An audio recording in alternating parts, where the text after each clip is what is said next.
Maana commandments inatuambia tupende wenzetu vile tunavyojipenda sisi wenyewe. Hiyo inapatikana Mark 12:31, Leviticus 19:18 inatuambia do not seek revenge or bear a grudge against anyone among your people, but love your neighbor as yourself. I am the Lord. Sasa tunaanza wimbo. Isaiah, unaweza tuwekea hapo kwa screen chorus.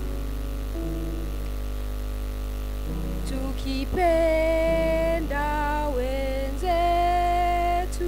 kati yetu Mungu yupo. Let's sing.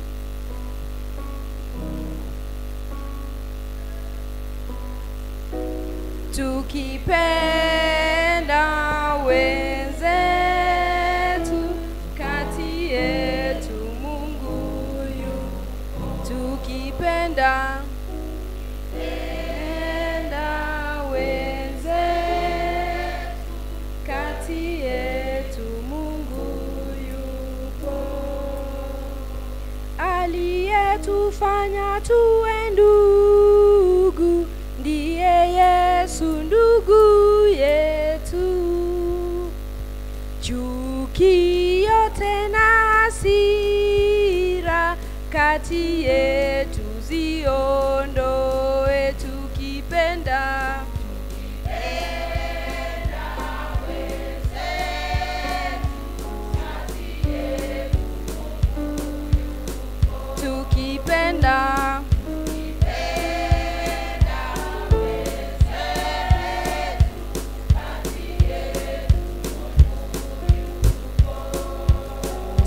tukimpenda Mungu wetu, twawe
Amen.